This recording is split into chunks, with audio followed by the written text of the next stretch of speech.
चलिए देखिए, आज मैं आपको एक पेन दिखा रही हूँ, लेकिन मैं पेन का नाम भी दिखाने जा रही हूँ। यहाँ आपको देख रहे होंगे कि ये कौन सा पेन है, नटराज पेन। तो मैं आपको पेन क्यों नहीं दिखा रही, मैं आपको इसका नाम क्यों बता रही हूँ। तो क्योंकि आज हमारा जो टॉपिक है वो नाम से संबंधित है, जिसको नाम दिया गया है संज्ञा का। आज हम करेंगे संज्ञा। तो सबसे पहले प्यारे बच्चों, आपको सभी को नमस्कार। जो आज हम टॉपिक करने जा रहे हैं, विषय करने जा रहे हैं, वो आपके सेकंड क्लास से लेकर 10th तक चलता है। आप कहेंगे 10th में कैसे? क्योंकि 10th में आपका एक टॉपिक आता है पद परिचय। पद परिचय में आपको संज्ञा बताना होता है कि ये कौन सी संज्ञा है। यहां तक कि आप जब बड़े हो जाएंगे, ठीक है, आपने एंट्रेंस पेपर देने होंगे, उस समय भी इस संज्ञा से संबंधित कोई ना कोई क्वेश्चन तो जरूर आपको मिल जाएगा। चाहे आप किसी भी कॉमर्स लेते हैं, मेडिकल लेते हो, नॉन मेडिकल लेते हो, कोई भी सब्जेक्ट लेते हो, स्ट्रीम में जाते हो, तो आपका ये टॉपिक आएगा। तो आज हम देखते हैं संज्ञा। संज्ञा का शाब्दिक अर्थ है सम प्लस ज्ञा, अर्थात सम्यक ज्ञान कराने वाला। आप कहेंगे कि मैम ये सम्यक शब्द क्या है? सम्यक का अर्थ होता है अच्छी तरह ज्ञान कराने वाला, जो हमें उचित ज्ञान कराए, वो संज्ञा है। तो हमने इसको नाम दिया था कि संज्ञा का पर्यायवाची है, यानी पर्याय नाम है नाम। तो मैंने आपको बताया था। तो आज हम नाम के बारे में जानकारी प्राप्त करेंगे, चाहे नटराज पेंसिल हो चाहे पेंसिल हो, नाम क्या होते हैं। तो देखते हैं इसी से संबंधित अगला हमारा जो विषय है, संज्ञा की परिभाषा। किसी व्यक्ति, किसी वस्तु, स्थान, प्राणी या भाव का बोध कराने वाले विकारी शब्द, यानी कि जिनके रूप बदल जाते हैं। अगर हम लेते हैं बच्चा, तो वो बच्चे बन जाते हैं, वो विकारी शब्द होते हैं। जब संज्ञा शब्द होते हैं बेटा, वो सभी के सभी विकारी शब्द होते हैं। इन्हीं को क्या कहते हैं? संज्ञा कहते हैं। इसके जैसे रामायण, गंगा, नदी, शहर, बचपन, बुढ़ापा, ईमानदारी, न्याय, प्रेम आदि, ये सभी क्या है? संज्ञा शब्द हैं। तो आगे हम जो देखेंगे वो है संज्ञा के भेद। संज्ञा के कितने भेद हैं? संज्ञा के मुख्यतः 3 भेद हैं: व्यक्तिवाचक संज्ञा, जातिवाचक संज्ञा, भाववाचक संज्ञा। ठीक है, तो हमारे कितने भेद हैं? 3 भेद हैं: व्यक्तिवाचक संज्ञा, जातिवाचक संज्ञा और भाववाचक संज्ञा। तो सबसे पहले हम देखते हैं आज व्यक्तिवाचक संज्ञा। जो संज्ञा शब्द किसी व्यक्ति, वस्तु, स्थान या प्राणी के नाम का बोध कराते हैं। किसी भी व्यक्ति के, वस्तु के, स्थान के या प्राणी के नाम का बोध कराएंगे, उन्हें व्यक्तिवाचक संज्ञा कहेंगे। मैंने वस्तु का एग्जांपल तो आपका ले ही लिया है कि मैंने पेन दिखाया है आपको और मैंने बोला नटराज पेंसिल, तो ये वस्तु का नाम आ गया।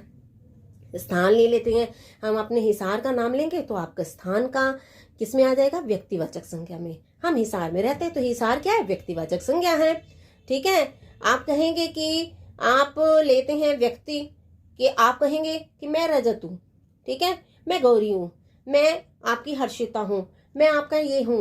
ठीक है, आप जितने भी नाम लेंगे, नैन्सी, किसी का भी नाम लेंगे, तो ये सारे व्यक्ति के जो नाम होते हैं वो सारे व्यक्तिवाचक संज्ञा के अंतर्गत आते हैं। ठीक है, आप ये मत कहिएगा कि ओजस्वी कहे मेरा नाम तो लिया नहीं मैम ने।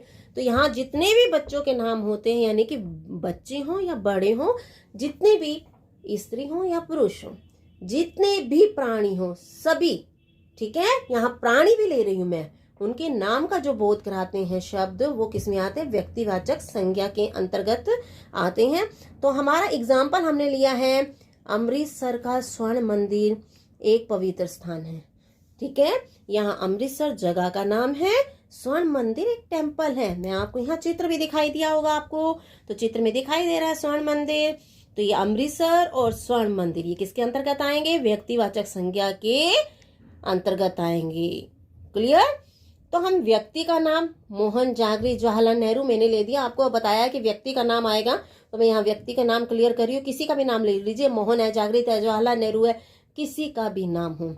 वस्तु का नाम, जैसे वस्तु में ले रही हूँ, पुस्तक का नाम ले रही हूँ, आप कहेंगे कि ये पुस्तक है, तो ये जाति में आ जाएगी। लेकिन अगर मैं कहती हूँ कि ये ना हिंदी की एक रचना है, उसमें लिया गया है, प्रेमचंद की रचना है गोदान, ये गोदान है, तो गोदान पुस्तक का नाम आ गया। ठीक है, तो ये किसके अंतर्गत आएगी? वस्तु के अंतर्गत, और ये व्यक्तिवाचक संज्ञा में गिनी जाएगी। अनमोल बिस्किट्स लेते हैं। ठीक है, तो ये बिस्कुट, अनमोल बिस्कुट किसके अंतर्गत आते हैं? वस्तु के अंतर्गत आते हैं, तो ये वस्तु का नाम हो गया।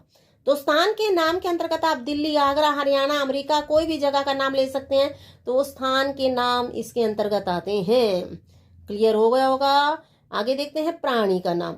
अगर प्राणी के नाम के अंतर्गत मैं अगर कहती हूँ हाथी खड़ा है, तो यहाँ पर हाथी खड़ा है, हाथी तो जातिवाचक है, लेकिन अगर मैंने बताया कि एरावत हाथी खड़ा है, ठीक है, यहाँ हाथी का नाम है एरावत, तो ये व्यक्तिवाचक संज्ञा है। अगर एक हिरनी है और वो खड़ी है और मैं कहूँ कि देखो हिरनी खड़ी है, तो वो जातिवाचक है। लेकिन अगर हिरनी का नाम है कि सोना हिरनी खड़ी है, तो वो किसके अंतर्गत आएगा? सोना हिरनी, व्यक्तिवाचक संज्ञा। अगर मैं कहती हूँ गाय, मेरी गाय है ये, ठीक है, लेकिन मैंने इसको ये बताया कि गाय है, यहाँ जो खड़ी है वो गाय है, ठीक है, जानवर किसी को भी दिखाया जाए और कहा जाए कि ये गाय है, तो कहे कि हाँ ये संज्ञा कौन सी है, तो आप कहेंगे कि जातिवाचक है, नाम नहीं है इसका प्रॉपर। अगर मैं कह देती गोरा गाय है, तो गोरा नाम आ गया प्राणी का, तो किसके अंतर्गत आएगा? व्यक्तिवाचक संज्ञा के अंतर्गत आएगा। आगे हम देखते हैं जातिवाचक संज्ञा। जो संज्ञा शब्द या पद, संज्ञा शब्द भी हो सकते हैं, पद भी हो सकते हैं। अगर आप उसको खाली लेंगे, अकेले प्रयोग करेंगे, गाय प्रयोग किया शब्द है, लेकिन वाक्य में प्रयोग किया कि मेरी गाय खड़ी है, तो वो पद में हो जाएगा। तो जो संज्ञा शब्द या पद किसी प्राणी पदार्थ की पूरी जाति का बोध कराते हैं, उन्हें जातिवाचक संज्ञा कहते हैं। किसी भी प्राणी या पदार्थ की पूरी जाति का बोध कराएंगे, उन्हें क्या कहेंगे? जातिवाचक संज्ञा कहेंगे। जैसे घोड़ा तेज दौड़ रहा है, यहाँ मैंने घोड़ा बताया है, तो ये घोड़ा जाति है जानवर की एक, तो यहाँ पर मैंने नाम नहीं बताया, सिर्फ मैंने ये कहा है कि घोड़ा तेज दौड़ रहा है, तो ये घोड़ा किस में आ गया? जानवर की जाति के अंतर्गत आ गया। तो यहाँ पर क्या आएगा? ये कौन सी संज्ञा होगी? जातिवाचक संज्ञा। जातिवाचक संज्ञा के अंतर्गत दो संज्ञाएं और भी आती हैं, तो वो देखते हैं हम कौन कौन सी दो संज्ञाएं इसके अंतर्गत आती हैं। तो सबसे पहली हमारी है द्रव्यवाचक या पदार्थवाचक संज्ञा, जिसे द्रव्यवाचक या पदार्थवाचक संज्ञा का नाम दिया जाता है। द्रव्य का नाम क्या है अन्य? पदार्थवाचक संज्ञा। जो संज्ञा शब्द किसी द्रव्य या पदार्थ का बोध कराते हैं, उन्हें द्रव्यवाचक या पदार्थवाचक संज्ञा कहते हैं। जैसे सोना चांदी द्रव्य से ही आपको क्लियर हो जाएगा कि लिक्विड फॉर्म नहीं होती। द्रव्य मतलब कोई भी वस्तु, पदार्थ। जैसे आप में इसके आपके मेटल, नॉन मेटल, ठीक है, आ सकते हैं, जैसे सोना चांदी, तांबा, पीतल, लकड़ी, घी, नमक, तेल आदि। तो द्रव्यवाचक के अंतर्गत क्या आएंगे? किसी भी द्रव्य, ठीक है, या पदार्थ। द्रव्य आप इसको किस में कहते हैं? आप लिक्विड कहते हैं, या पदार्थ का बोध कराने वाले द्रव्यवाचक या पदार्थवाचक संज्ञा कहलाते हैं। जैसे सोना चांदी, तांबा, पीतल, लकड़ी, घी, नमक, तेल आदि। अगला जो इसका जातिवाचक संज्ञा का दूसरा भेद आता है, वो है समूहवाचक, जिसे एक और नाम दिया जाता है समुदायवाचक संज्ञा। समूहवाचक को अन्य क्या नाम दिया जाता है? समुदायवाचक संज्ञा।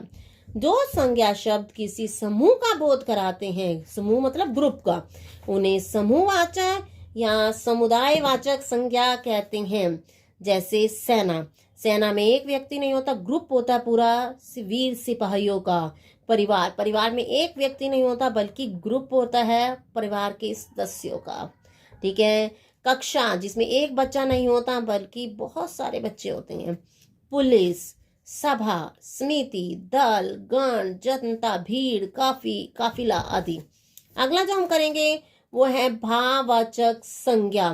तो भाववाचक संज्ञा क्या होती है उसको देखते हैं।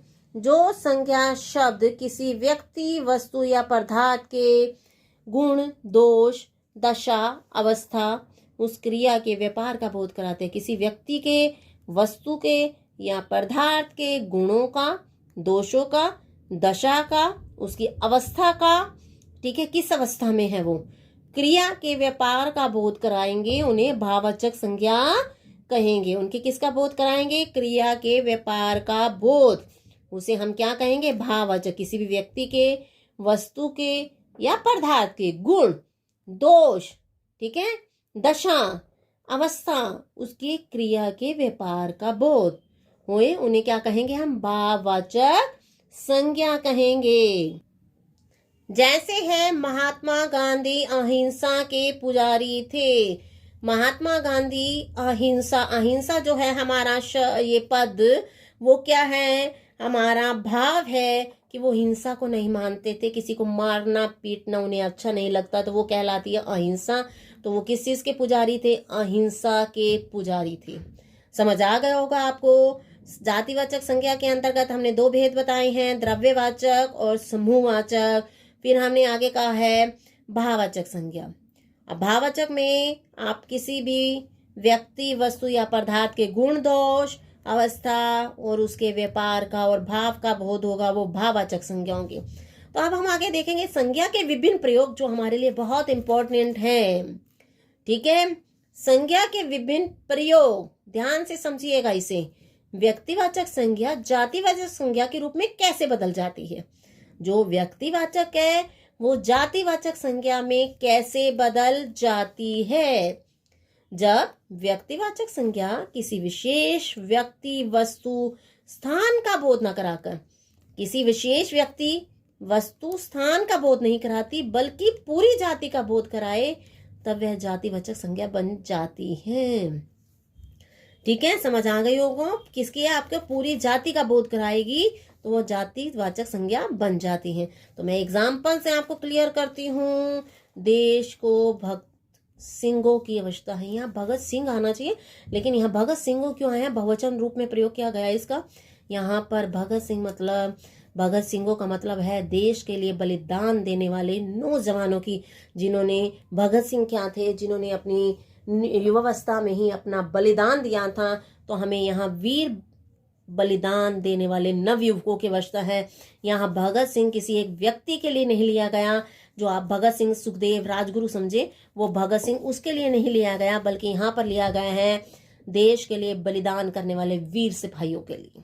तो यहाँ पर आपका व्यक्ति जो भगत सिंह था उसका प्रयोग किया है किसके लिए? जाति के लिए, वीर सिपाहियों की जाति के लिए। यहाँ है जयचंदों से दूर रहो। जयचंद क्या था? देशद्रोही था। तो यहाँ पर जयचंद मतलब देशद्रोहियों से दूर रहो। यहाँ जयचंद एक व्यक्ति का प्रतीक न होकर बल्कि देश से द्रोह करने वाले व्यक्ति का प्रतीक है। तो यहाँ व्यक्ति के रूप में ना प्रयोग करके हमने देशद्रोहियों के लिए प्रयोग किया है। तो यहाँ पर किसका प्रयोग हो गया? व्यक्ति जातिवाचक संज्ञा में बदल गया। आगे हम देखते हैं, विभीषणों ने अनेक बार शक्तिशाली परिवार और राज्यों और व्यक्तियों का विनाश किया है। विभीषणों ने अनेक बार, अब विभीषण का आपको पता ही होगा किसका भाई था? रावण और कुंभकर्ण का भाई था। लेकिन उन्होंने क्या किया था?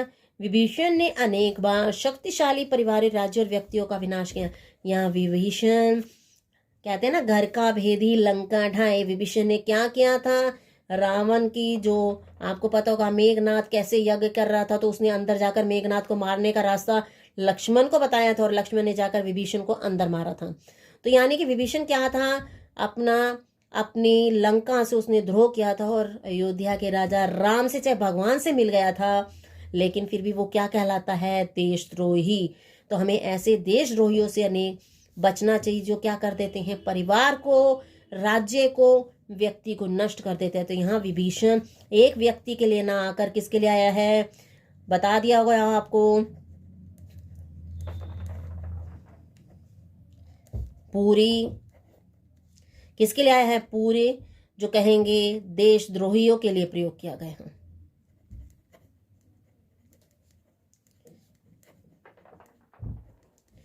प्रयोग क्लियर?